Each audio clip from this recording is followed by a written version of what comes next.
What does the modern world of crime look like? Well, it looks a lot like the illegal Silk Road, a global marketplace with drugs and other illegal items on the internet. This was the dream of Ross William Ulbricht, the man who would turn this dream into a harsh and brutal reality, using Bitcoin and cryptocurrency to make sure it went unnoticed by authorities.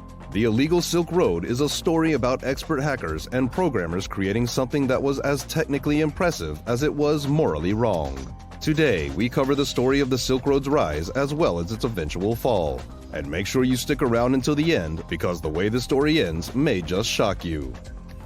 Chapter 1. Meeting the man who created the Silk Road. Ross, born in 1984, started as just a regular guy from Austin, Texas. He lived like a typical American in the 80s, and was born into a relatively normal family structure. Nobody could have been able to anticipate what he would later get up to. He would go on to study physics at the University of Texas, and seemed like he was on the verge of living a pretty normal life. In college, Ross would become very interested in economics, and started to take on the libertarian views that he had learned from one of his college professors. This would change his life forever, and begin him on the eventual path of creating one of the biggest black market operations in the internet's history. Ross Ulbricht graduated in 2009 from Penn State, where he got his master's degree. He would leave college with the intention of becoming an entrepreneur, but found the reality of achieving that goal much more difficult than he had initially thought. Ross would bounce around from job to job, each of which more bizarre and interesting than the last. He would try his hand at day trading, then try to develop video games. Finally, he would create a website that sold books online. This last pursuit would help him learn how to build an online marketplace, something that would become very useful in just a few short years. Around the same time as he founded the book company, Ulbricht would become obsessed with cryptocurrency and Bitcoin. His thought was that if he could harness the power of these global currencies properly, that he could create a completely anonymous marketplace for clients. He knew even back then how useful that idea was to many people, and would allow them to buy and sell items without any government scrutiny. Ross would also utilize a piece of online software called Tor, which encrypts user information and data several times over to create a guaranteed safe environment. With crypto and Tor fresh on Ross's mind, the foundation for the Silk Road was set. All that was left was setting it into motion. Chapter 2. Along comes the Dread Pirate Roberts. Ross Ulbricht would launch the Silk Road in 2011 under the username Dread Pirate Roberts. This name was a nod to the film The Princess Bride, which actually released the same year that Ross was born. According to a post on his LinkedIn page, Ross imagined the Silk Road as a way to abolish the use of coercion and aggression amongst mankind. And it's clear that Ross had really high expectations for the marketplace. Ross seemed to believe that traditional currencies were creating an environment full of pressure and aggression to buy, and that his market was the solution to these issues. He often called the Silk Road an economic simulation where we could finally see just how valuable Bitcoin and crypto were becoming, and he had hoped it would serve as a sort of demonstration. On top of all this, of course, was the amount of money that Ross thought he could bring in from the site as well. He would serve as a sort of escrow service in this situation, and would take a small percentage of every transaction that was completed on the site, sort of like eBay or Amazon. Around the same time, the price of Bitcoin literally skyrocketed, which only made the Silk Road an even stronger option for people. The stars had aligned to make this whole service possible, and Ross was taking advantage of all of it. But how would Ross be able to deal with a service that was growing exponentially every day? You'll find out in a second, but before you do, leaving a like on this video would help us out in a big way. If you're enjoying the video, subscribing to the channel is a good way to find more videos just like this one. In that same year, Silk Road took off and gained a lot of attention from the public and media.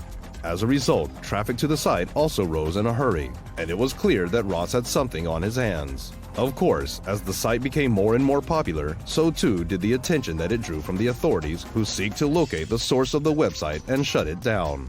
The US government wasn't happy that there was a service selling illegal goods, and the DEA and FBI began operations to get to the bottom of the Silk Road marketplace. In 2012, the US began to create usernames on the Silk Road and had already arrested one user. This user, called Digital Link on the platform, began to cooperate almost immediately with the police. Chapter 3. Problems begin to form. As the Silk Road continued to get bigger and bigger, unexpected problems came with it. In November of 2012, a massive attack hit the Silk Road, shutting the site down and throwing a major wrench into all of the transactions made that day. On top of needing to work on all of the internal issues this attack caused, Ross also needed to deal with the hacker who caused it. In order to get the site back online, Ross was forced to pay the hacker $25,000, and the attack would leave him frazzled. A little while after the attack, an account called Knob would post a listing for a large amount of cocaine. This account was run by U.S. operatives attempting to take down the Silk Road, and their request was met with a healthy amount of skepticism on the site. Admins on the site believed that this account could be trouble, but the agents had built up a relationship with Ross at this point, and he let them go. Ross himself even brokered a deal between Knob and Curtis Green, who was a trusted moderator on Ross's site. Only a short while after brokering the deal, Green would be taken into custody and eventually be released on bail. This would lead to one of Ross's biggest mistakes, and what would eventually lead to the demise of the Silk Road.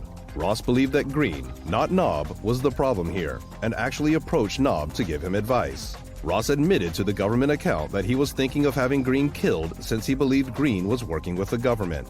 Knob agreed to take out Green and would send some bloody photos as proof. Chapter 4: The Beginning of the End. By the summer of 2013, the Silk Road was fast approaching its 1 millionth account. The site was making almost $10,000 a day, but despite these milestones, issues were popping up on a seemingly daily basis, and cracks were starting to show. Ross was forced to pay over $350,000 to hackers who had constantly posed problems for his site, and he was getting fed up. After getting blackmailed, Ross had decided to contact a hitman on the site to eliminate the hacker. He would contact another hitman after a scammer and his 3 friends had scammed some people out of money on the site. Monthly arrests and raids were being made on Silk Road buyers and vendors by the FBI, and there was a lot of paranoia on and around the site. Ross Ulbricht would take another look at his security and decided that even more precautions were needed to keep his identity and IP away from the authorities. In what turned out to be a very lucky break for Ross, a package of fake IDs was intercepted by Border Control while crossing into America. The agents would head to Ross's house and confront him about what they found. Ross would give them his ID, but declined to answer any other questions. Since there are a ton of reasons why a person would need a fake ID, the police left without even making an arrest. Ross got lucky that he was not a real suspect at the time, and that his name had not been spread around just yet. Despite how paranoid Ross had become, he was unwilling to cut his losses, and decided to just move apartments instead. In October of 2013, things were starting to look pretty bleak for Ross, even if he didn't know it yet. Ross headed to his local public library with nothing but his encrypted laptop in hand. While there, a new admin to the Silk Road named Cirrus messaged Ross and asked him to check some flagged posts. In reality, the admin named Cirrus had already been taken down by the FBI, who were now using the account to trick Ross. When Ross logged into his account, 2 agents began staging an argument behind him in order to distract him and keep him logged in. While Ross was turned away, another operative swooped in and yanked away the laptop. By the time people had logged into the Silk Road the next day, there was now an FBI logo on the main page to show people that the jig was up. It would end up being an IRS agent named Gary Alford who had found out that Ross was the Dread Pirate Roberts. The mistake was an old-fashioned one, and was probably online for years before it was found. Gary spent a lot of his free time looking for mentions of the Silk Road or Dread Pirate Roberts online. He had found people on a Bitcoin forum talking about a website where you could buy illegal items. At the end of the forum was an email with Ross's first and last name on it. Although initially most people involved with the case were skeptical, eventually Gary was able to find enough evidence to change their minds. He found a ton of links between Ross Ulbricht and the Silk Road, and essentially cracked the case all on his own.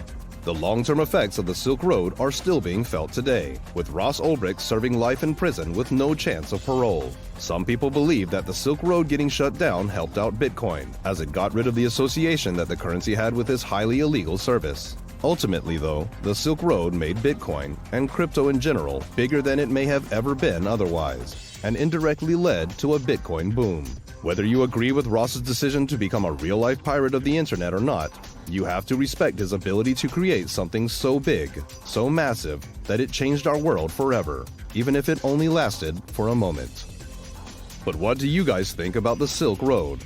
Is it a genius global marketplace, a seedy place for criminals to trade goods and services, or something in between? Let us know what you think in the comments section below, and we will make sure to read what you guys wrote. Also, if you learned something and enjoyed the video, leaving a like would help us out in a big way. Don't forget to also subscribe for more videos like this one posted all the time. See you all in the next video.